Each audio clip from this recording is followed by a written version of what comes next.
Hello, friends. Welcome into the Masterclass on how to drink less. I am super excited. You guys are joining me. I'm just checking in on all the technology. And yes, you guys are coming in. Excellent. So that's working. Wonderful. So we are going to talk about specific strategies to reduce your drinking. I think it's especially important in these times because it seems that drinking is on the rise by all the given statistics. All right, everybody is joining. This is wonderful.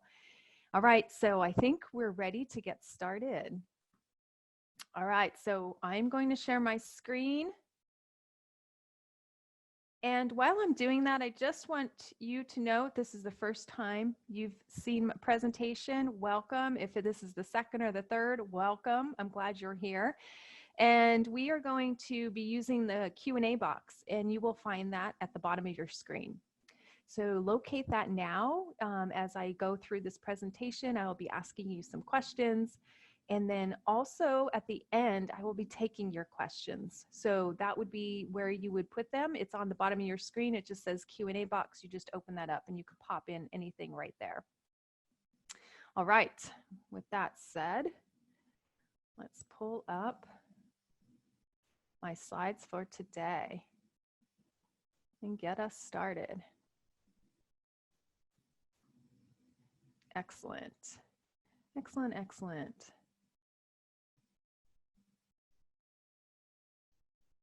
All right, just checking things on my end. Everything looks good. All right, so let's get started. So this is how to drink less. Some of you may be on this call and you want to get to less. Maybe you want to get to much less. Maybe some of you want to get to nothing at all eventually. And that's totally doable too with these steps that I'm going to be sharing with you. Now, I just want to know when we get started here, if any of you feel like you'll meet any of these criteria. So once you start drinking, you feel like, I can't stop. I used to feel that way. I just wanted one glass, and then all of a sudden, I was finishing the whole bottle of wine. Or maybe you want to cut back, but you just can't seem to do it. You've tried other strategies, you tried all kinds of ways, but you just don't seem to hold yourself accountable, or you just don't seem to follow through. Or you want more control around your drinking rather than you feel like drinking is running the show. It's just what you do, and you feel like you're a bit out of control. Or maybe the effects of drinking are starting to catch up with you, or you're starting to notice it, or you're starting not to feel good about your current relationship with drinking. You're just feeling it's a little bit too much. Maybe it wasn't too much back in the day, but now it just feels like too much. Or you just want to be in that space where like, hey, I drink, but I can really take it or leave it. Like my desire for it is just like normal. I don't have over desire for it. So if you're in any of these categories or all of them, like I felt like I was, all these tips are really going to help you. And I'm so glad you're here to learn about them. So I want to share a statistic that I just love. It's on my website. There's a link to it off of my website. Because when I discovered this statistic on the CDC website, because I'm a researcher, geeky kind of science gal by nature, when I discovered this, I thought, wow, it's not just me. Because if you feel like you can't control your drinking and you're drinking more than you want and you're over drinking and you have some of the negative effects and you can't seem to cut back, I started to question myself. I was wondering if I really had a more severe problem than I was admitting to. I started to think maybe I'm an alcoholic. So I started doing some research, and when I found this statistic on the CDC website, it really helped drop some of my shame, and it really helped me feel like, oh, maybe it's not just me. So this says that 90% of people who drink excessively, and I define that as people who overdrink, right, would not be expected to meet the clinical diagnostic criteria of having a severe alcohol use disorder. Now they use that terminology, severe alcohol use disorder, now rather than alcoholic because of the stigma associated with alcoholism and being called an alcoholic. So now they use that term. So 90% of people are not there yet. We may be on our way, but we're not there yet.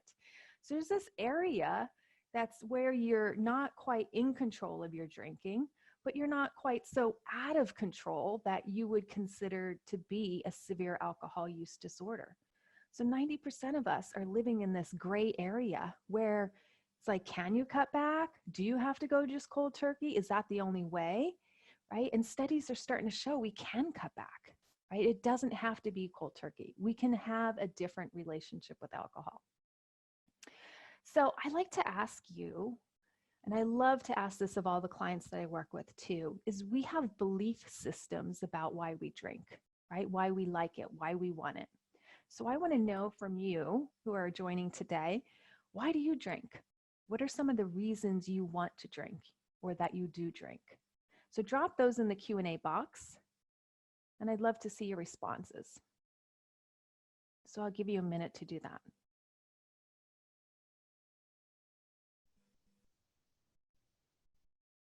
that.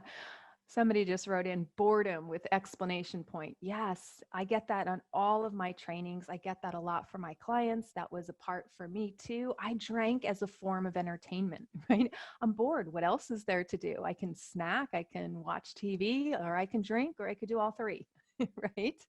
So boredom, yes, obviously is a big one for a lot of us to run and consume alcohol, and oftentimes more than we want, right? Yeah. Carrie says, I feel like it's going to release the stress. Spoiler alert, it doesn't, right?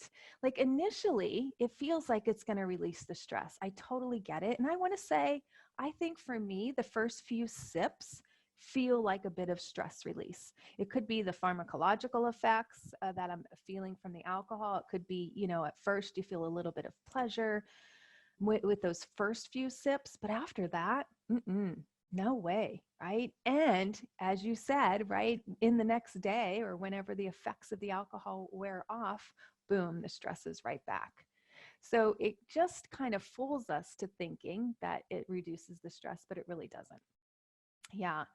And Dina says stress and boredom. Yes, absolutely. Right. Especially now if we're home a lot, maybe we have extra time on our hands. We're feeling like there's not much to do. I'm used to carpooling my daughter everywhere. There's no activities going on. So I definitely have some extra time that I normally don't. I feel less busy. So of course, if you're not busy, and us humans like to be busy, we like to be productive. That makes us feel good. That stimulates dopamine in the brain, right? And so where else can we get that dopamine hit? Alcohol. And we know dopamine provides a huge hit of dopamine in the brain, or alcohol provides a huge hit of dopamine in the brain, which is why we keep doing it. We keep seeking it because the brain finds it rewarding, right? So we find it rewarding on some level, just not when we overdo it or we're continuously doing it, right? Once it turns into a habit, sometimes our habits can feel like they rule us rather than us ruling them. Heidi writes in, started drinking to lose weight. Interesting. I replaced food with wine. Oh, I see. I was like, okay. Because some people, when they start drinking, they snack more. That's me. I notice that I actually get hungrier, and I think it's the sugar that I'm getting from my wine, and that will motivate me to snack on things that I normally wouldn't snack. I try to follow a pretty clean diet, but there I am snacking on my daughter's goldfish, eating crackers, like things I wouldn't normally consume. But when I drink, oh yeah, those are fair game. Yeah, so initially started to drink to lose weight and then replaced food with wine. Now it's catching up with me. Yeah, because there actually is absolutely no nutritional value to wine, right? And so depending on what alcohols you're using or what alcohol you prefer, like wines are basically a lot of sugar, right? So if wine is what you're using, we know if we flood the body with sugar, whether it's through drink or through the type of food we actually eat, that's only going to store weight because it increases insulin, and insulin we know is the hormone that moves our sugar out of our bloodstream and into our fat cells. So we actually increase the amount of belly fat. And so a lot of people will say, I feel bloated after drinking so much, or my pants are tighter, right? Especially in the belly area. And then Kara, hey, good to see you, Kara, because it's fun. Yes, although it's not so fun anymore. We have marketing all around us. I mean, if you think about Super Bowl parties and New Year's Eve, and what do everybody celebrate with? Like Super Bowl is meant for beer, right? The guys are getting together, the gals are getting together. We make pictures of margaritas, right? It's a drink fest when it comes to Super Bowl. And then look at all the commercials. You got Bud Light competing with Coors Light, just Anheuser-Busch commercials. And yeah, they have a huge marketing budget. And they are selectively targeting us, right? And marketing to us how fun it is and how much it creates bonding experiences. And New Year's Eve, you're supposed to have champagne. Like, we really have a culture where we embrace drinking and we actually glorify it a lot, right? It's this beautiful thing. It could be a chummy thing with friends, or it could be this elevated, sophisticated experience. If you're on a cruise, do you ever see cruise? They're always like an older couple holding champagne or wine glasses. Like, we're always marketed to how it's relaxation, it's fun. And so our brain receives that. And you know what? It turns into a fact for us. It turns into meaning that if we do a cruise and don't have wine, we're missing out. If we do, one of these fancy things and don't have the champagne, we're missing out, right? So it's almost like how we're marketed to starts to change our belief system about alcohol. And we don't even question it. We just go along with it. We're just like, oh yeah, that must be true. Oh yeah, that must be true. Yes. Okay. All right. Couple more. Started drinking. Oh yeah, I watched that. I watched my weight all day and don't remember eating anything and everything after drinking at night. Yeah. Sometimes when we drink, we're just like oblivious. Okay, well, thanks for writing in those comments. There will be a time where we could comment again here soon. So I want to teach you something, some basic science here, that it's not a fault that you overdrink. Really, it's your brain. It's your brain acting the way it was designed. So it's not that you're broken. It's not that you have a moral character flaw. It's not that you're a bad person. None of that. So let me just teach you a little bit about brain science. So we have this part of our brain that's called the primitive brain. And the primitive brain was designed to keep us alive. That's its whole goal, is to keep us alive. And so it follows this motivational triad. So triad meaning 3 components. They are shown there on the slide, right? It's to seek pleasure, right? Because back in the day when we were first here and evolving, right? Pleasure back then was, hunting and eating and killing game so we can eat, so we can be strong and continue the species.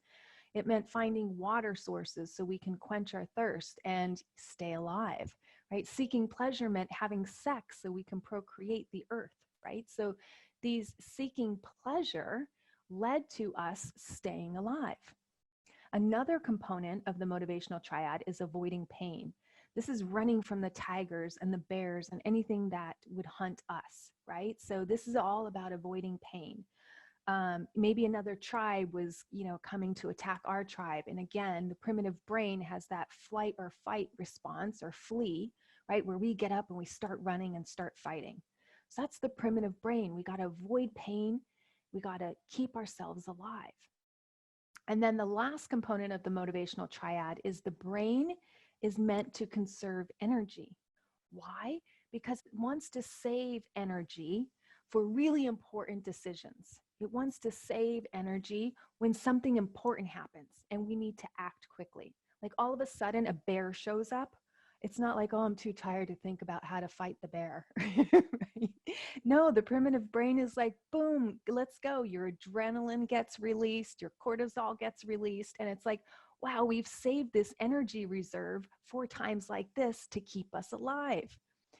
So it wants to save energy. So what does that mean? Things that don't play a big part in our survival, we just put that off and our brain creates it into a habit, right? So think about how you might shower in the morning. Do you have a certain technique or specific way that shower goes? Like for me, I'm always starting with washing my hair and then I wash my body from the top down. Like that's just my standard way of showering. Do you have a standard way? So the reason it becomes a pattern or a standard way of doing something is so the brain doesn't have to think about it. Like, did I miss that armpit? Did I shave that leg? Is it time to shave my legs or is it time to wash my hair? Or wait, what's the order we do this in?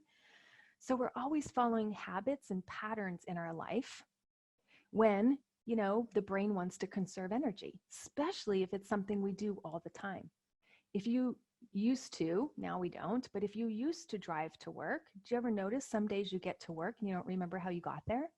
Because you're doing it all the time. It's a habit. The brain doesn't have to think about it. It's conserving energy, and your mind was somewhere else. It was considering what else was consuming your thoughts that was more important about than paying attention to the freeway that day.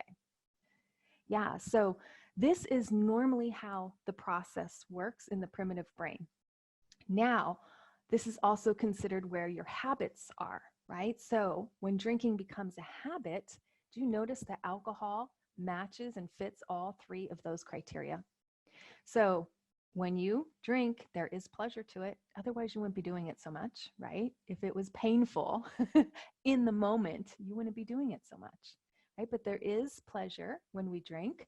We do avoid pain. Maybe some of the pain now is not coming from a tiger, but it's mental anguish, right? We're thinking about the world. We're thinking about, this economy. We're thinking about stressful things. We're thinking about homeschooling, whatever it is, right? We're thinking about things and we just want to shut that pain off.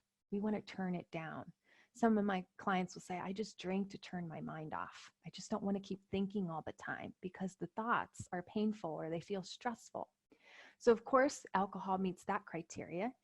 And then if you just feel like you drink on automatic, like I did, like 5 o'clock, that's what I did, right? I walked into my kitchen and boom, poured my glass of Chardonnay. It became habituated. So again, it became this habit. So my brain didn't have to think about, are you pouring one? Are you pouring two? I would say I was going to pour one, but every night ended the same way where I'd pour way more. So it's your primitive brain running the show. And that's all it is when it comes to the habit. Now, let's talk about the other part of your brain. And this is the part of your brain you're going to want to activate to break the habit. So the prefrontal cortex is located in your frontal lobe in the front of your head. And it is responsible for you and your long-term goals. It's where all logic takes place. It's where you can think rationally. It's where you do problem solving, you do planning. It's considered your executive functioning area. It allows you to exert energy to stay the course to get to your long-term goals, right? So your brain knows it makes sense to contribute to a 401k plan or a retirement plan. So you do it even though in the moment you rather that extra money, right?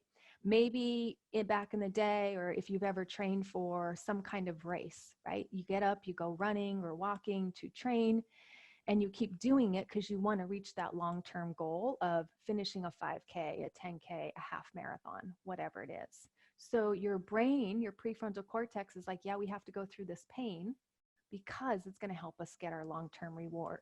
We have to get up and go to college every day because we want that degree at the end of 2 or 4 or how many ever years, right? So that's your prefrontal cortex. And if that's not running the show, that means you're just not in control of your drinking. Your primitive brain is running the show. So I just wanted to give you a little bit of science so you know it's not like there's no character flaw. It's just that your brain has gotten really good at drinking. So I just show this slide briefly. I don't want to elaborate too much on it because I don't believe in scare tactics or showing ourselves like all the bad things that can happen because of alcohol. I don't feel that ever motivates us. Like we know all the dangers of alcohol, but we still drink, right? So using scare tactics or I know I shouldn't do this or I'm really concerned for my health. A lot of times people say that and I know they mean it, but do you ever notice that really doesn't motivate you? What I do want to show here is just to emphasize one other point. So we have the MRI scans on the left of the brain. And of course you can see the alcoholic brain. The frontal lobe, where the prefrontal cortex area, right, is shrunk. It's diminished and it's changed shape because we know alcohol kills brain cells. And I just want to show you that the prefrontal cortex is one of the most sensitive areas of the brain to lose those brain cells. And so if you look at the graphic between the blue and the yellow lines, I just want to highlight just the first part where they diverge the most.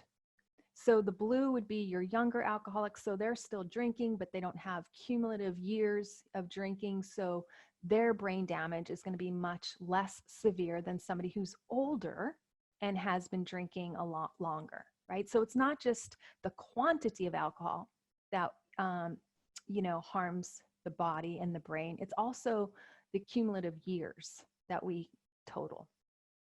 And so if you look at older people, look at their prefrontal cortex, much more diminished. So this person's going to have a very hard time activating that prefrontal cortex to get rid of the habit. Whereas a younger person who doesn't have cumulative years, right, their prefrontal cortex is quite intact. Now, good news is once you cut back or even stop, your prefrontal cortex does regenerate. So that's a beautiful thing. So some of this can be reversible.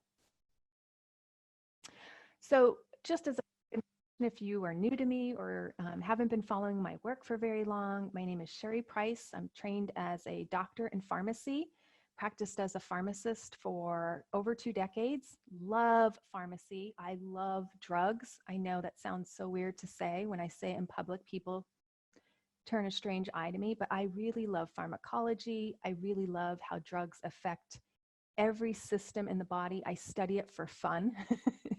I love pharmacy. And a few years ago, I had, this problem with drinking, which I'll share with you here in a moment. And I found life coaching and the tools to help me cut back and stay cut back. And I thought, wow, this is a beautiful combination. I can help so many more people.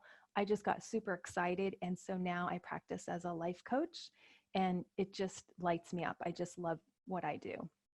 So just to give you a little flavor of my drinking past, I would say I was just like any other person, kid, whatever, maybe experimented a little in high school, wasn't drawn to it. 20s, yeah, did the fraternity scenes, drank on weekends, but it was always in the background, I say.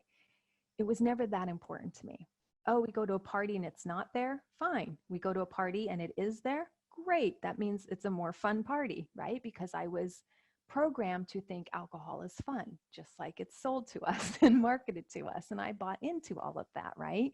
But it didn't rule my life. I didn't have it on a constant basis. Yes, I got drunk and I overdrank at times, and sometimes I just have one. It just didn't faze me. It was just like, oh, this is what you do. And then enter my 30s. Here I am thinking, okay, this is what adults do. I'm now drinking at work events. Maybe there's a happy hour. Maybe I'm meeting colleagues out after work. Alcohol just becomes socially the way to interact with other adult humans. Then I have my daughter in my mid-30s and this mommy wine culture. Oh my gosh, we're doing play dates and our kids can barely walk, but we all have tumblers as moms. We're wearing shirts that say rosé all day. They're even sold in Target. There's memes everywhere. And I just started buying into that. And then, certain parts of society, right? Like I'd hang out with certain groups of friends and, they're doing sophisticated things and drinking sophisticated wines. And I'm like, wow, that looks fun. Or now we're doing wine tastings for 35th and 40th birthdays and we're getting a party bus, right? Like now it just was so prevalent. I'm Halloweening with my daughter every Halloween that I can recall with a tumbler in my hand. It's like I can't go trick-or-treating with my daughter without wine in my hand.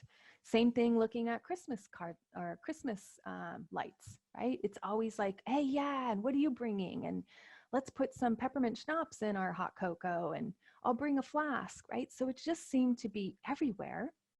And now I started to notice I was drinking all the time. I was drinking at home, I was drinking out, and it didn't bother me too much until I started hitting into my later 30s and I'm noticing all these changes and effects of alcohol that I'm like, this doesn't feel healthy. This doesn't feel good. I don't feel at the top of my A game.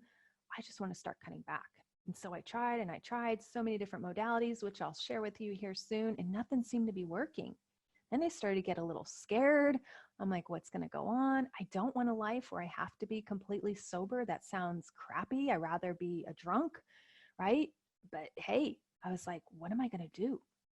So I felt like I just depended on it to feel good. I needed it all the time. It was my relief. It was how I treated boredom. It's how I treated anxiety. It just became my go-to.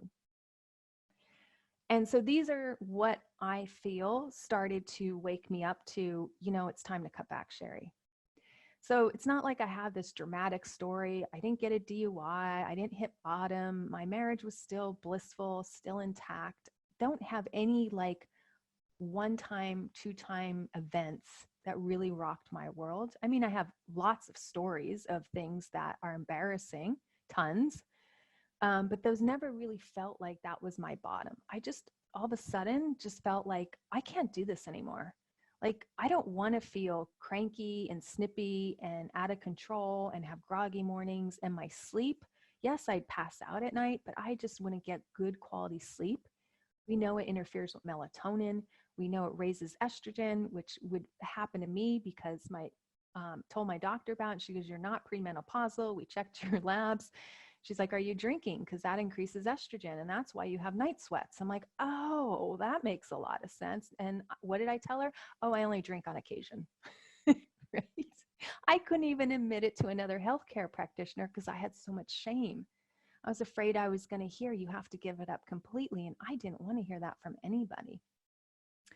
So, you just don't feel good about yourself. I started to feel like it's ruining my self-esteem, my self-trust. I can't rely on myself. I say I'm going to have one, but here I go. The whole bottle's gone. So just all of that embarrassment, shame, and frustration. It would even affect my shopping patterns. Like, I couldn't go to the same grocery store 2 days in a row because they would be like, "Oh, there's that woman buying one bottle of Chardonnay again. Or is she going to buy two today?" Or is she going to buy one and come back in an hour or send her husband for another? Right. So like, I just felt like people were on to me. And so I started, shifting where I would get my alcohol from. And that just didn't make me feel really good. So I had that mental dialogue all the time. I was always thinking about it or upset with myself in the morning about it and hating on myself. And then I would love it come the evening until I was 3 or 4 glasses in. Then I'm like, why am I doing this? The bottle's empty again. This is terrible. I just couldn't take that anymore. So let me ask you, why do you want to cut back? I had so many reasons, right? I shared with you a lot of those negative consequences that were coming from my drink. But if you were to narrow it down to just a few or one, what's a big reason you want to cut back right now? So pop it in the Q&A box and I'll see what you guys write in.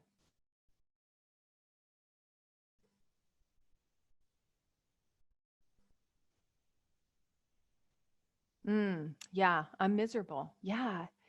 There comes a point where that's all I felt. Like, maybe I felt 20 minutes of happiness with that first glass, but the rest of my life was like miserable. And I hear a lot of my clients will say, "It's no longer pleasurable." I don't know why I still do it. I don't know why. I really don't. I am really miserable. I know it's the root cause of all the reasons I'm having problems or stress. I get it. Why do I keep doing this to myself? Please help. Absolutely. Tired of the mental chatter. Yes, that would be my number one, Tracy. Absolutely. Me too. I just couldn't stand the talk in my head. I felt it was like that weight on my shoulders. Like, oh, if I can just figure this out, I'd feel so free. I'd feel like I lost 10 pounds. Like, it would just be this monkey off my back. Like, I was just sick of talking to myself about my drinking issue. Like, come on, like, figure this stuff out. You're successful. Like, come on, you figure out everything else. Why was this one area so difficult for me? I didn't get it. My kids are getting mad. I don't remember my nights with them. Yes, that happened to me too. My husband and daughter, we joke a lot at night. We throw dance parties. She's still quite young, where that's kind of cool.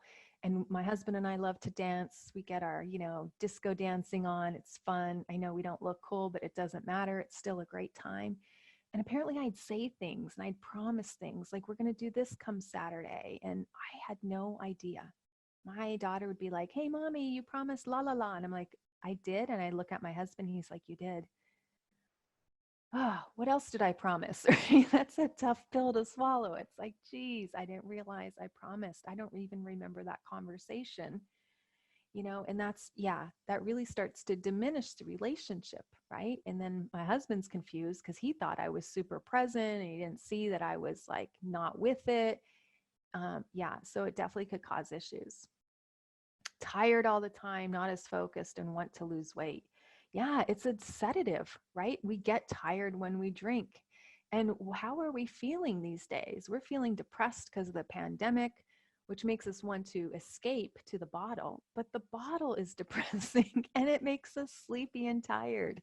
So it's like all of a sudden we're in this cycle of always tired, always depressed, and we are miserable. Like we are just so disgusted with our feelings. And we're so disgusted when we can't seem to help ourselves. Like that to me felt awful. I just was like, I want to help myself. I can follow a diet. I mean, to the T. I'm very good at following orders, like, but I just can't follow my drinks. Like, I know I should be cutting back, but I'm not. Like, why? Where's the disconnect? How come I'm good in this segment of my life, but it does not translate to this segment of my life? I want to keep going to sleep and sleep well. I want to remember going to sleep and sleep well. I am less of a parent after drinking, and I want my daughter to be proud of me. Yes, that was one of my motivating factors too, was I don't want to set this example. Like, what is she going to think about alcohol? What am I teaching her about having a relationship with alcohol, a healthy one, right? And how is she going to describe me someday to her friends? Oh yeah, my mom just passes out. Like I'd go to bed in the same clothes. It was terrible. I mean, I didn't change into pajamas. Sometimes I didn't even care about brushing my teeth at night. I'm just like right to bed, right? And then you just like, why am I doing this? This doesn't feel good, and I don't know why I keep doing it. I'm tired of isolating. Yes, I know when I drank, I didn't even sometimes want to be around my daughter and my husband. So I'm like, I just want to be here alone. Now, maybe you're saying you're tired of isolating because we kind of have to these days. And yes, I think a lot of us are tired of isolating. It's not normal for humans to be apart from each other. We are social creatures for sure. Now that my kids are older, 14, 18, and 21, I don't want to be that kind of example for them. Yeah, like again, you just want to show up as the woman you want yourself to be. So you're a good role model for them. Yeah. And then physical appearance. Yeah, right. You just start not feeling great. Like there's so many aspects to that. It could be your skin. It could be not feeling as hydrated, right? Because we know it depletes us of water, right? So we know we don't stay as hydrated. And so our skin doesn't look as fresh. And then we get a different coloring to our skin. And yeah, there's a lot more effects than that, right? On our hair and our nails. And we don't absorb the nutrients that we should be absorbing. So, alcohol is a toxin. We know it's a toxin to the liver, it's a toxin to the brain. It's also a toxin to the GI system. So when you drink it, you're actually killing cells along your small and large bowel. And your small bowel is where you would, absorb all the nutrients. So if you're drinking wine and eating carrots, you're not absorbing those carrots like you normally would. So, right, all those beta carotene and vitamin A that's in there, you're not getting that healthy amount, right? Because the alcohol is killing the cells that are able to absorb that. So that's why when people become severe alcoholics, right, they look so malnourished because they are. I mean, first of all, they're not eating, but when they do eat, their body can absorb all the nutrients that it needs. So of course, then we start to look differently. Our bodies start to function not as well, right? We get groggy quicker. So absolutely. So many good reasons here to cut back. So let me just encourage you where you're at is, use today's information and start pivoting. Start saying, I'm going to make that change. It's time. I want this change. I want this change more than I want the pleasure that's coming from the alcohol. Okay, so for me, I was always saying, I want just to not want it so much. It's not like I didn't want it ever. I just wanted not to want it so much, right? So I just kept thinking, I just want to be a woman who doesn't want it so much. So I don't know if you've tried any of these modalities, but I've tried pacing where I'm like, okay, you get 1 drink an hour or periods of abstinence. I don't know how many dry Januaries and sober Octobers I'd try. I tried all 31 days. I'd make it all 31 days. And you would think like November 1st or February 1st, I'd be like, woohoo, I'm a changed drinker. No, what happened was I was usually binging.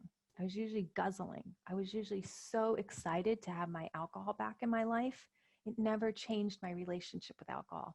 All I did was use willpower to get through those 31 days, but I never changed my mental relationship to it. I would try alternating with water when I'd go out with girlfriends. I'd say, okay, I'm going to order a glass of wine, then I'm going to drink some water, a whole glass, right? But then what does the wait staff do? They come around and refill your water when it's not all the way gone. And I'd play head games. They'd be like, oh, full glass of water, time to order another glass of wine. Right? So I never even stuck to all these silly rules I would put in place. Speaking of silly rules, I'd game it where I'm like, all right, I'll just gamify it, right? Everybody loves a good game. So Monday, Tuesday, and Wednesday, I won't drink. That's just 3 nights. And Thursday, Friday, Saturday, and Sunday, that's 4 nights. I allow drinking then, right? And so I'm like, okay, I make it maybe 1 week. And then I'm like, it's Wednesday. Tomorrow I get to drink. We'll just start tonight. What's the difference, right? So here I'm trying to gamify it, put rules around it. That wasn't working. Controlling my environment. I shared already, I'd go out to the liquor store or go out to the grocery store because we could get it here in grocery stores in California. And I'd buy 1 bottle because I couldn't trust myself with more. And I'd have to make sure the house had none in it. Otherwise, I'd be like, where is it? Right? So I was always trying to control my environment. If it was sober October and my friends invited me out for Oktoberfest, I wouldn't go and say yes because I know I had no willpower. I'm like, no, I'll catch you next year. Have fun. Right? Trying to control my friends, trying to control my environment, not hanging around it, right? Everything was external to me, the drink and my environment. And then of course I love to read, and I'm like, if I could just find the right book to motivate me more, the right statistic to get me actually caring to take change, right? So I'd read a ton of books on it. Yeah, that never motivated me for very long. So what I want to summarize here from this slide, everything I tried, everything on this slide is outside of you. So I call it, it's trying to control the external. And we're not always able to do that, right? So controlling the drink, controlling the environment, right? That's using willpower, and that's not changing your desire for it. So none of this changed my desire. And a lot of these strategies only intensified my desire. Like telling me I can't have it for 30 days, right? And then I can. That's why I would binge, because I couldn't have it, but now I can. So it became this forbidden fruit that, no, you can't, Sherry, but now you can. So it never changed my desire for it or my relationship to it. So what works? I'll tell you what works. What works for good is just eliminating your desire. And where does your desire come from? It comes from your brain. You can create your own desire for alcohol, and we do it all the time. And we can diminish our desire for alcohol, and you can learn the strategies to do that. And I'll be sharing those with you now. So before that, I just want to show you this graphic because you're going to be like, well, that sounds great. How do I do that? And how does that work? So overall, I'll tell you the way it works is the way your brain is thinking about things. Whenever your brain has a thought or an experience, your neurons, your brain cells, communicate differently with a new thought, a new experience, a new emotion, right? And when it connects differently, it starts to build a network, a pathway in the brain. And when you build up a new pathway, guess what happens to the old pathway? It begins to dissolve. If it's not being used, our brain is, our entire body is very good at getting rid of things we don't use. I mean, think about how much you eliminate, right? We eliminate things all the time. We're peeing out things that we don't need. We're pooping out things we don't need. The brain is constantly pruning neural networks it doesn't need, right? If you're not using them, you'll lose it, right? The body is amazing at regenerating and recovery. It's awesome. So let's get into the steps, and I hope you have a pen and paper if this is new to you. So how to drink less. So the first one is very obvious, and it sounds very simple. And maybe you think you've tried this in the past, but let me see if you really tried this. So you're going to decide to build and create a different relationship with alcohol. Not only do you decide, but you also take the next step, which is commit. Now, a lot of us think we do this all the time. I would say, oh yeah, 6 a.m. in the morning, there I am, waking up, going to work, saying, yep, today's the day, I'm going to quit. That's it, I'm making the decision. And I would think I had such high resolve. I'm 110% committed. It's going to happen.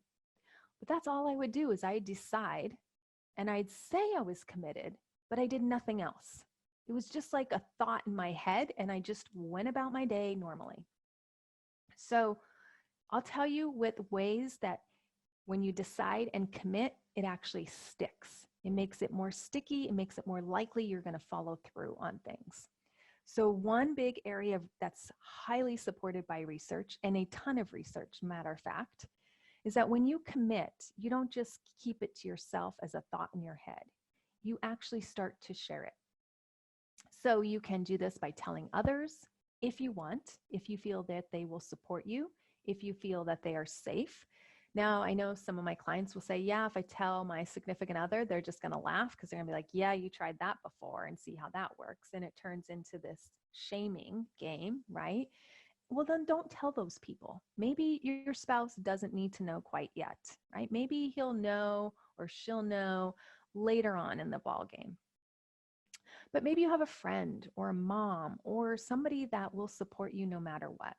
And if you don't have anybody, come to my private Facebook group. You'll get all the love and support there. Just decide, commit. And they say the more people you tell, the more the likelihood is that you will follow through on things. And if you can't tell anybody besides my Facebook group or me, right, journal about it. Write it down somewhere where it's safe. And if you don't feel like anything you own is safe, like somebody's always going to be looking for stuff, write it down, rip it up, and throw it out. That's just as effective as if you just left it there on a piece of paper. But you must say, I'm committing, and you must think about it, not just as a flash memory or as a fleeting idea, but you actually have to sit down and think about it. So what else is going to increase your decision and commitment? It's going to be that now this is hard for a lot of my clients. And I will tell you, this was a hard step when I did this process too. So you have to write down where else you get enjoyment. For me, I couldn't think of many things besides my bottle of wine that brought me so much enjoyment and pleasure. And it may sound sad, but maybe you can relate.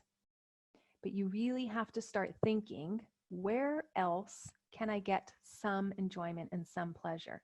I'm not saying it has to be equal, because I'm telling you, my glass of wine was super important to me and it brought me a ton of pleasure.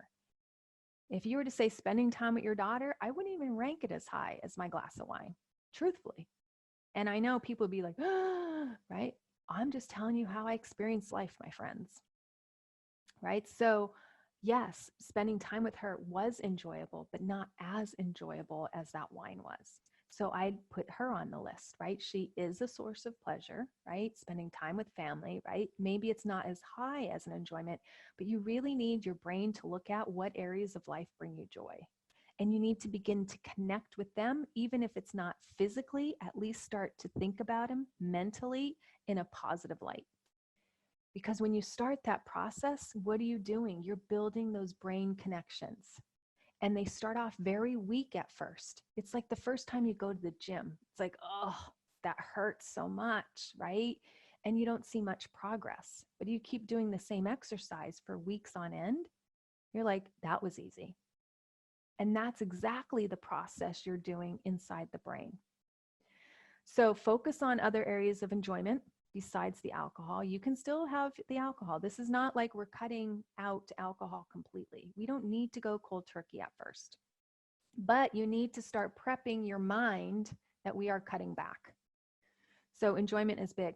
Find your compelling reason or reasons, right? I wrote down a lot of reasons I wanted to cut back, right? I never wanted a DUI. I never had one, but I certainly didn't want one. Maybe that wasn't the highest reason, but that was certainly a reason, right? Maybe now that's not an issue. Bad example, Sherry, in a quarantine, right? But what are your compelling reasons? I wanted to be a woman who can be in control of it. That was very important to me. It doesn't have to be my health. It doesn't have to be anything. I just really wanted to be a woman who can control it. And then you want to start thinking that you're going to become this woman. You have to start making the identity shift You can't identify as this is who I am. I'm just this drinker. I just drink all the time. I've got this bad problem. You've got to stop thinking and focusing on your drinking being a problem. What if we just called it a project? We're just learning how to change this project, right? It doesn't have to be a problem anymore. You can end that story today. So you got to start saying, okay, if I'm no longer this chronic drinker, if I'm no longer this woman that runs to the bottle for my anxiety or for my boredom, right? Now, who am I becoming? What is my identity? Where do I want alcohol in my life? Start thinking about who you're becoming, not who you are and who you've been. Because I'll tell you, you'll stay depressed. And guess what? When you're depressed, you don't change. You just want to stay. It's like very addictive to stay in depression, right? It just begates more depression. You have to start shifting. Okay, it might not be there yet, but I'm becoming this woman who doesn't want it. I'm becoming this woman who's in control of it, right? And even if it's not 100% true, maybe it's not even a bit true yet, still focus on that woman you want to become. Now, number 2. So once you've done that, don't even do number 2 if you don't do number 1. Because then you're going to be like, I'm just rushing through the motions. I'm just going to try to do all these check boxes. And then if I don't do them all accurately, I'm going to say the whole process fails. They only work if you do the work, right? You have to do the work. You can't get a fit body just by sitting on the couch, right? You got to get up and exercise and do the work, right? I know that sounds harsh, but it's the truth. I'm not here to lie. I'm not here to sugarcoat. And I'm not here to say that this process works overnight. But it has to be important enough to you to want to do it. And so that's why you're writing your compelling reasons down. Because I actually want you to go back to those and look at them. Some of my clients, they say they write them on a 3x5 card and they take that card everywhere. It's in their purse or it's in their wallet. Nobody else has to see it. Sometimes it's in their console of their car when they were driving back and forth to work. And on the way home from work, they would pull it out. Instead of going to the grocery store for that bottle of wine, they would just pull out their card and say, nope, not today, right? This is the way, this is why I'm changing. I'm shifting my identity. Here's all my compelling reasons. And I'm going to find joy in these areas of my life. So then you want to make a change plan. And I really emphasize using the word change when you say plan. Because think about how you talk about, oh, we have plans to go out to dinner tonight. Oh, we're planning to go on vacation.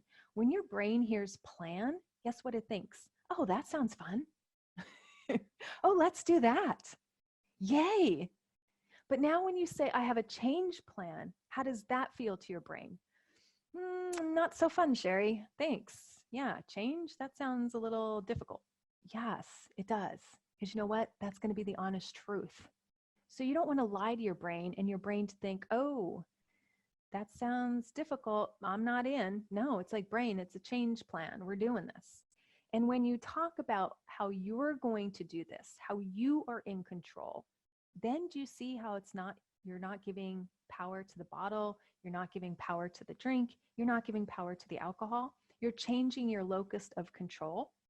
Or your locus, I put a T on there. No, not the bug, right? We're changing our locus of control. We are fully responsible. We are fully in charge. And where that comes from is our prefrontal cortex. So this is how we're going to start to regenerate and pull in that prefrontal cortex to override the habit brain, which is that primitive brain that's running the show right now. So we can't let that primitive brain go unchecked, right? We have to pull in that prefrontal cortex. And how do you do that? With a good change plan.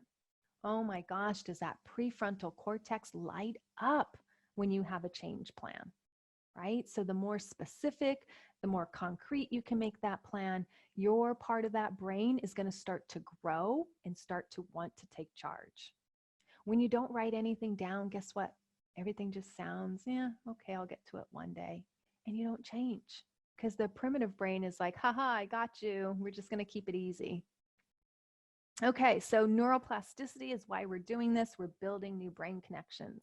And we do that every time we're activating this prefrontal cortex with new thoughts, new emotions, and new actions. So what should be on your change plan? Well, I walk my clients through making this, right? So here, take all of this and design one for you. Your plan is going to look totally different than any other woman's plan. I've not had clients that had the same change plan look alike. This is not a one size fits all model. It's not, here's the formula and it's going to work like magic. If that was the case, none of us would have this problem, right? So you really have to see how your brain works. Everybody's brain works a little differently. Things that motivate you are going to be things that motivate me differently, right? Maybe you get motivated by X, Y, and Z, and I don't. So let's talk about the components. So you want to describe, what does success look like for you on this plan? Are you getting to a goal of a certain number of drinks per week, a certain number of days per week? Are you trying to avoid alcohol all the time? What does cutting back look like, right? That's too nebulous. Is like 14 drinks a night to 12 cutting back? I don't know. Does that feel successful to you? I don't know your answer. I know what my answer would be, but I don't know your answer, right? I don't even know where you're starting from. Are you at 5 drinks a night? Are you at 10 drinks a night? I had clients at 16 plus drinks a night, right? So what they're going to define as success is much different than my clients that aren't drinking that much, right? So you want to say what success looks like, and then give yourself a time limit, right? Like, what's success this week? What's success look like next week? Is it the same? Is it different? Now you're like, oh, this is a lot of work. Yes, it is, right? But is it worth it to you? Do you want to stay with this pain? Do you want to stay in this habit, right? And I bet you don't. Putting a little bit of work in and then revisiting it daily. My clients do 10 to 15 minutes of work a day to get the change for their life that they want. That's it. 10 to 15 minutes, right? Not too much, not too bad if you ask me. So are you going to allow drinking? And if so, when and why? Right? So we often don't think about the why, and the why is critical. Are you going to allow drinking when you're bored? If so, when? How many? What time? Right? You really want to think about it, because when you think about it, it's the prefrontal cortex. Now, you don't think about this when you're drinking. You have to separate the drinking from the planning. And that's where people are like, oh yeah, I thought about that while I was drinking, right? But you're inebriated, right? Alcohol is affecting the prefrontal cortex and hampering it. You have to think about it when there's no alcohol in your system. And that's when you get the most change and the most likelihood of success. What is your new identity? What is the new relationship you want to create with alcohol? Who will you be in 6 months from now? Who will you be in 3 months from now? So you want to think about that. Are you someone who never has it again? Are you someone that has it once a week? Or what other parameters do you want to have? So you're creating that relationship now with your mind, and then your mind just says, oh, that's how we're going to get there. And do you need accountability along the way, right? So if you need accountability along the way, is there a trusted friend you can go to? Do you want to be a part of my Facebook group and announce it there, and we can hold you accountable? Some people join my programs for the accountability piece because they know they need it, right? Some of us hire personal trainers. Why? Because we know we won't go to the gym without it. I've been there. I hire personal trainers when I can't self-motivate. Why? Because I invest in me and I invest in my health. I don't want osteoporosis. If I can regulate my hormones better and everything my body secretes with exercise, I'm less depressed when I exercise. Like, there's just so many upsides. I'm not even talking my physique or a number on a scale. It goes way beyond that. I'm so investing in my health when I go to my personal trainer. And that's what I think about. And that lights me up. Plus, I like to be with other people. So if you need accountability, there are ways to get accountability. Maybe now, I don't know, I doubt AA are meeting, but right, AA is an option. I know they're going to promote nothing, but use the resources that you have access to. All right, and then the change plan, the biggest part of this, and this leads into a future slide I will have, is it's not going to feel good at all the time. It's going to feel uncomfortable sometimes. You're going to have urges, and you're going to be like, oh, I don't want this urge. And you're going to be tempted to drink, right? But if you do, just realize you're feeding the habit. You feed the habit every time you have the urge. right? So you see all the different faces. Sometimes you're going to feel sad. You're going to miss your old self. I know I missed the Sherry, the drinker, some days when I was going through the change process. I was like, ah, yes, I know. I used to drink all the time. I was so fun, like all those stories I had about myself, but they weren't true. I didn't know that then. It wasn't until I was on the other side. I'm like, wow, sometimes I was a complete idiot.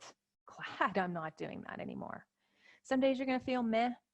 Some days you're going to be sad. Some days you're going to be so happy. You're going to be like, woohoo, I'm cutting back. This feels amazing. I could think again. I have so much energy. I'm motivated. Wow, let's clean out the garage, right? Like you're going to just surprise yourself some days. It's going to be amazing, but it's not going to be that all the time. I love this quote. It's one of my life quotes. I have it, oftentimes on my vision board or some places around my house. It just reminds me that I'm always in charge for my happiness. I'm in charge for what I create in my life. And so the best way to predict the future is to create it. So that's from Abraham Lincoln, right? I don't just live on default. Oh, this is what happens to me. Oh, this pandemic is happening. I guess I can't go after my goals. No, that's not true.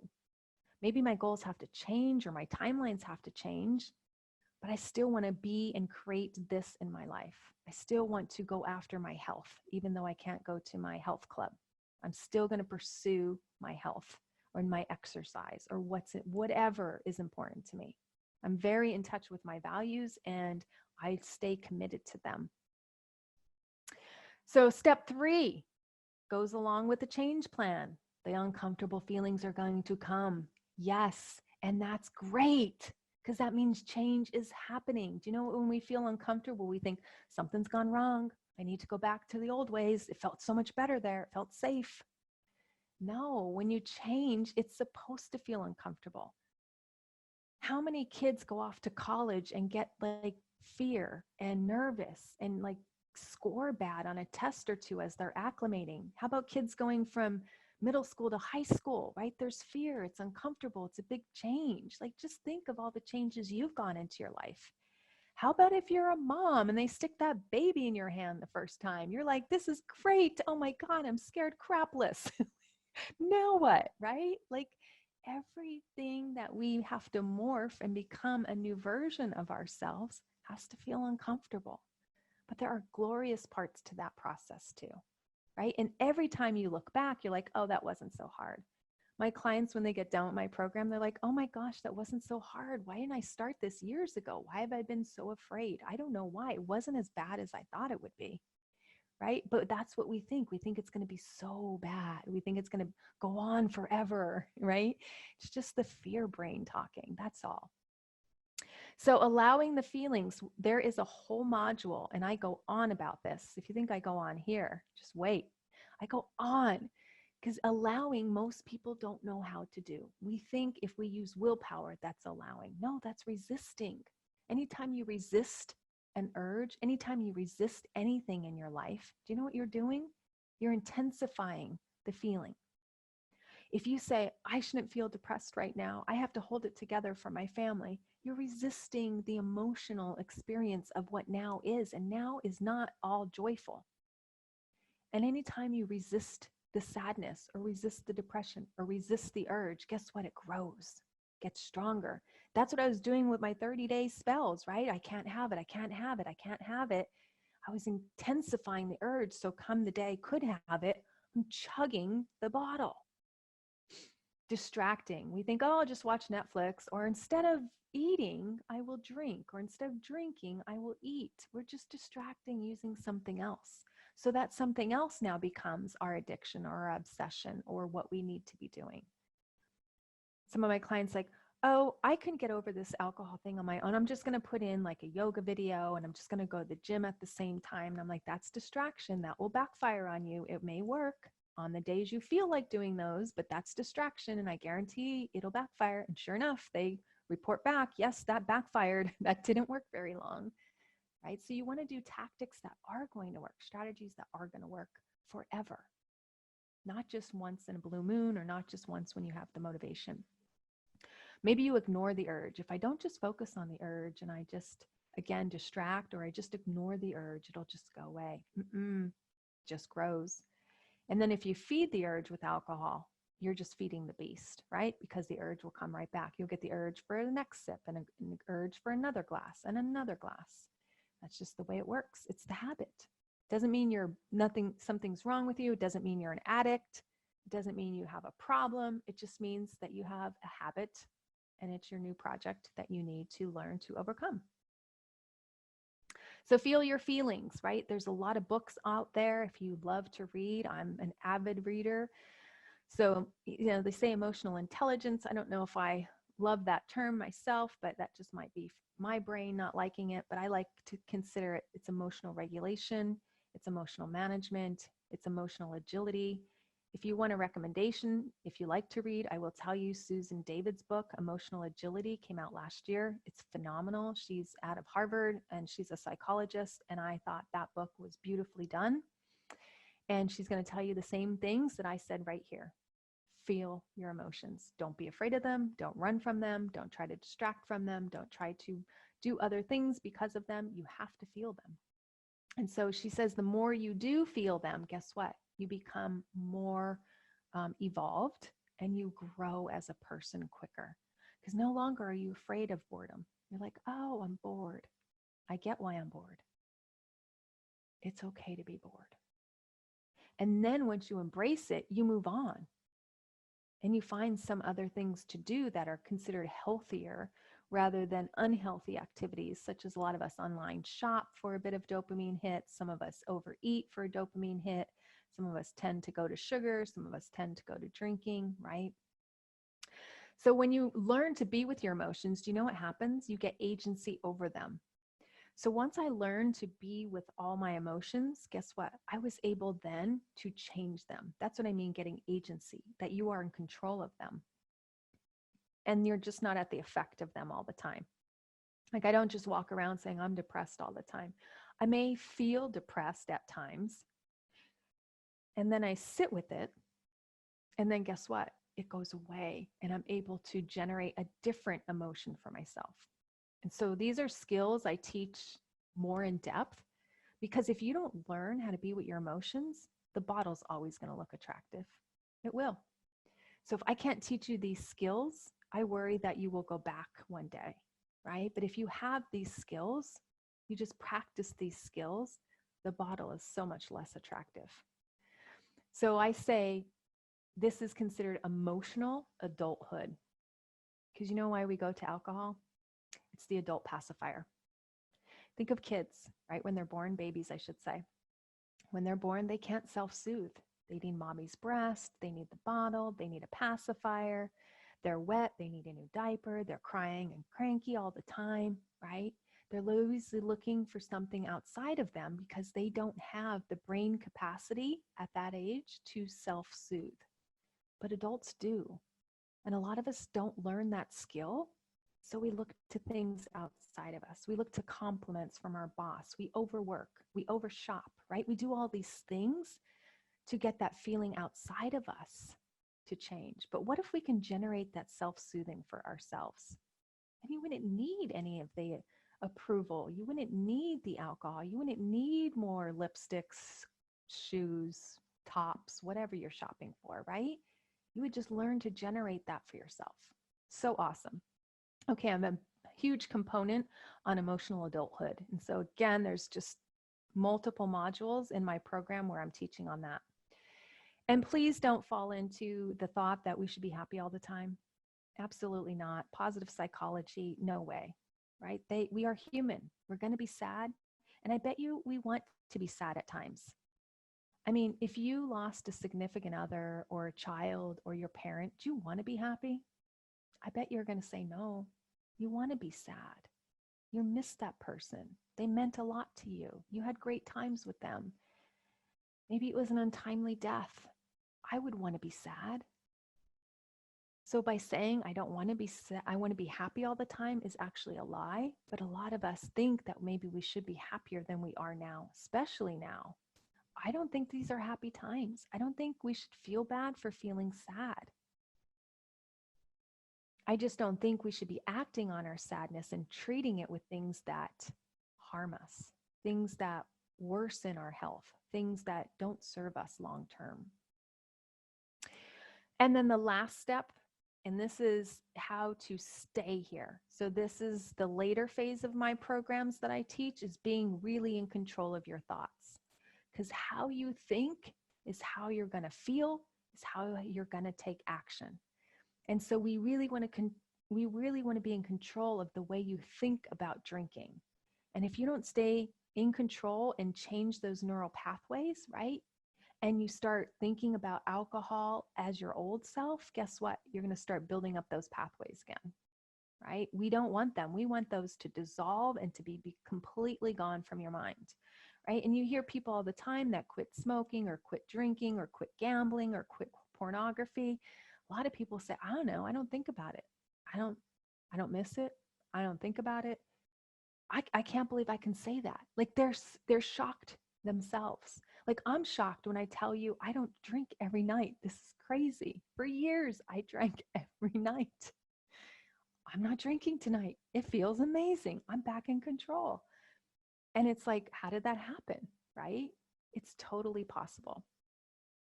So think about that new relationship with alcohol. And all of these things on this slide can be true for you, right? Maybe you just don't feel like you're in control. But if you eliminate your desire and you create a new relationship with alcohol, you're back in control, right? You have more energy because you're not drained. You're not taking this sedative that's making you sleepy, right? It's not killing brain cells, right? It's not doing all those things that make us feel groggy and not running and optimal at our best, right? We're not bringing our A game when we're drinking. You may lose weight on the program, right? Or when you change your thoughts, you'll be certainly less depressed, less anxious, and less stressed, because we know alcohol intensifies all those 2 to 3-fold, right? The research is pretty clear on that. So you're obviously going to be happier. You just don't think you'll be happier right now because you can't see past the change that you need to undergo. But once you get past that change, right, you're going to be so much happier and healthier. And then your life is just not ruled by this habit anymore. So I always like to tell you, you have a choice at any point in time. A choice always. This choice is always available to you. So you can stay your current self, and that if you're in a place where you're miserable with your drinking and you don't like it and you're noticing all the negative consequences, right? You're going to stay in that same pain if you continue to do the habit. Or you can say, hey, now's my time to change. I'm going to start implementing what I learned. I'm going to start doing all of this. I'm going to start writing about it. I'm going to take it very seriously, as if my life depended on it, right? To get this future version of me who just doesn't want it. I don't crave it. It's a non-issue. And you know what your brain is going to think right now? Oh, that sounds painful. But it's just perceived pain. Because when you ask people that go through the change, they're like, it wasn't so bad. Right? So it's just that fear brain talking, which is totally normal. You're like, yeah, that's other people, but not me. Nope, it's everybody. We all have a big fear monger in our brains, right? And a lot of times that prevents us from going after what we truly want. So just boiling it down further, if you stay the same with the habit, right, you're wasting time with your family, your loved ones, with yourself, right? You're needing more time to buy it, more time to drink it, more time to consume it, right? And then you're wasting money. I mean, that bottle just gets consumed, no nutritional value. The body doesn't need it at all. It actually kills cells in the body, and then you just pee it out, right? So we're wasting money, and we're wasting, maybe even we're spending more money on it than we know. Maybe it's going to cause a cancer someday, right? And I don't like to use scare tactics, but I just want to put into perspective like the full picture. We just don't know. There's a lot of unknowns if we stay with the habit. Of course, it affects your health. It affects a lot of cells inside the body. It's going to affect your relationships. And I mean, the biggest one is your relationship with yourself. I can't tell you how my self-esteem was eroded over this, and my self-efficacy, knowing I can count on myself, my self-reliability, my self-discipline. I thought I was not disciplined. Like that just starts to erode your confidence a lot. And so you begin to change. You're like, no, I have complete power. I am in complete control. And then you show up more powerful for your family, more loving, right? You're like, oh, I'm doing this for myself. It feels good. And I'm able to be more present and more loving with my family members. And then who knows, you might have goals that you start to obtain that you thought, oh, I'm not going to get there any day. So if your future self, just imagine you're at that place where you don't have to worry about your drinking. It's such a non-issue. You can take it or leave it. And if you decide to drink, you're like, yeah, I'll drink today, but I just want one. And you stop. Like, it's crazy. I can stop after half a glass. I can stop after one glass.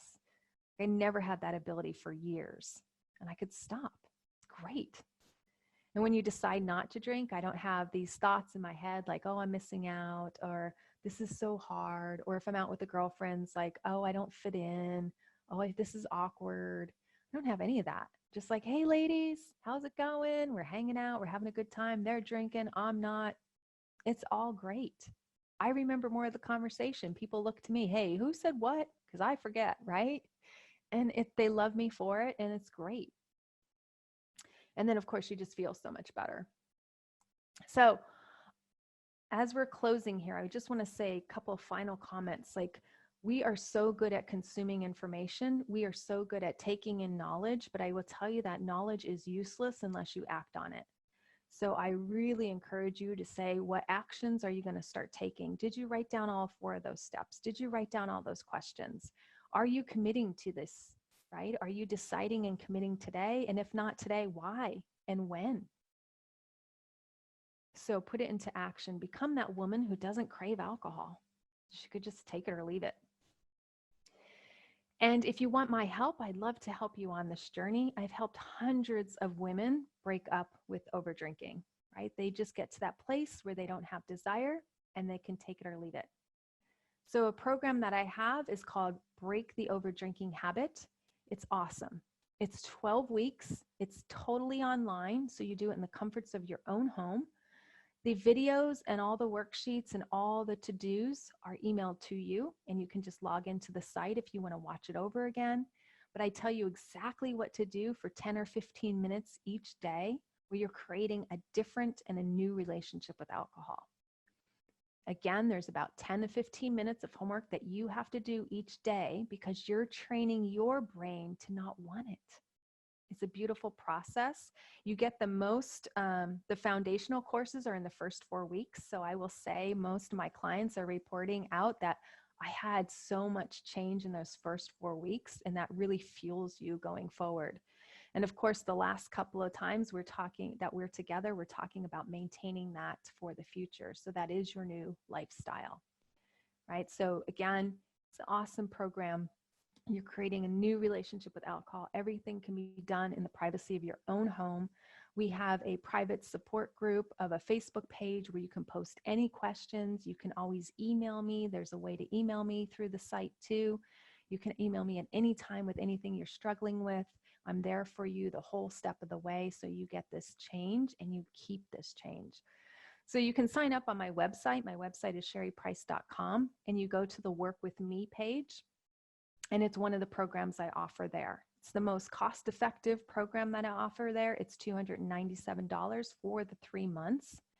And it's a great investment because you're going to be cutting back on the amount of alcohol you spent. When I hired my life coach, she was much more expensive. And I thought, oh my gosh, I hope this is going to work. And I can't tell you the thousands of dollars I've saved over the past few years, not spending it on my wine habit. And it feels so amazing. So it's an investment in yourself initially, but it's going to give back so much more to your life. So love your life and become a woman who doesn't desire alcohol.